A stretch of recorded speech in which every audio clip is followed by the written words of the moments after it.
Mesdames, Messieurs, bonjour et bienvenue dans cette édition du lundi 19 octobre. Et on commence avec les résultats des élections en Suisse. La droite dure populiste arrive en tête des législatives.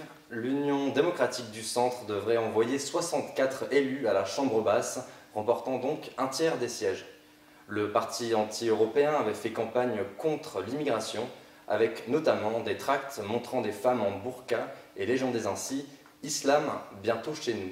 L'UDC avait déjà battu son record en 2007 en verrouillant 62 sièges à la Chambre.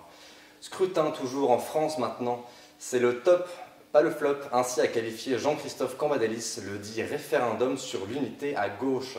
250 000 personnes auraient déposé leur bulletin dans l'urne, selon les chiffres donnés dimanche par le premier secrétaire du PS.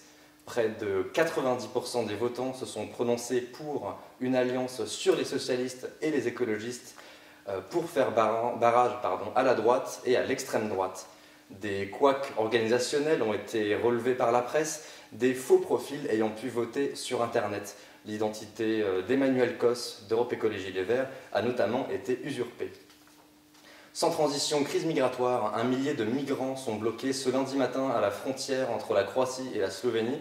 Ils étaient 1800 à arriver en train pendant la nuit. Environ 500 ont pu passer à la descente des wagons.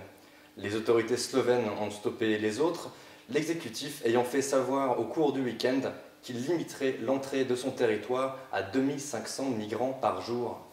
Depuis que la Hongrie a clôturé sa frontière avec la Croatie, vous vous en souvenez, la Slovénie est la nouvelle zone de transit pour les migrants fuyant les conflits au Proche-Orient. Crétin, suffisant, égo, surdimensionné, ce n'est pas une nouvelle salve de Guy Bedos, mais un portrait au vitriol de Nicolas Sarkozy, signé Silvio Berlusconi. Dans sa première biographie autorisée, qui paraît en Italie, l'ex-cavaliere, cité par un journaliste américain, s'agace avec véhémence contre l'ancien président français.